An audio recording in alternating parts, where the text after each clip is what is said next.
আসসালামু আলাইকুম, দোলন creative ideas পেজে আপনাদের সবাইকে স্বাগতম। নতুন একটা ভিডিও নিয়ে হাজির হলাম। আর আজকের ভিডিওটি হচ্ছে ভিভো V23e, আরেকটা ফোন হচ্ছে আপনার ওপো A16।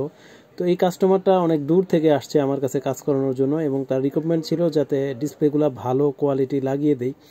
তো এর আগে যে ডিসপ্লেটা ওনার লাগানো ছিল A16-তে, সেটার ডিসপ্লেটা হচ্ছে আপনার QZ, দ্যাট মিনস এই যে দেখতে পাচ্ছেন আপনারা, এটা হচ্ছে আপনার ক্রাউন ডিসপ্লে। এটা হচ্ছে সবচাইতে নর্মাল কোয়ালিটি ডিসপ্লের জগতে। যদি কোনো নর্মাল কোয়ালিটি ডিসপ্লে থাকে তাহলে সেটা হচ্ছে ক্রাউন।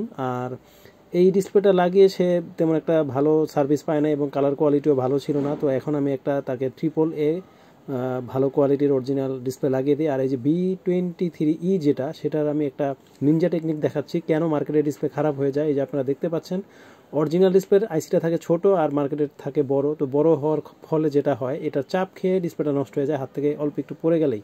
তো আমি এখন যেটা করেছি সেটা হচ্ছে যে লং লাস্টিংয়ের জন্য আমি এটাকে ড্রিল মেশিন দিয়ে কেটে এটার গ্যাপটাকে বড় করে দিয়েছি, যাতে হাত থেকে পড়ে গেলে আইসির মধ্যে প্রেসার খেয়ে ডিসপ্লেটা নষ্ট হয়ে না যায়। আর আপনারা দেখতে পাচ্ছেন এটার কিন্তু ফিঙ্গারপ্রিন্ট 100% ওয়ার্কিং কাজ করতেছে। এটা কিন্তু মার্কেটের একটা ডিসপ্লে, মার্কেট অরিজিনাল ডিসপ্লে আপনারা দেখতে পাচ্ছেন। তো আপনারা এখন দেখতে পাবেন কাস্টমার নিজে উনি চেক করে নিয়ে যাবে ফিঙ্গারপ্রিন্ট কাজ করে কিনা। তো এই যে দেখতে পাচ্ছেন আপনারা, ফিঙ্গারপ্রিন্ট কিন্তু 100% ওকে। তো ভিডিওটি ভালো লাগলে অবশ্যই ভিডিওটি শেয়ার করে দিবেন।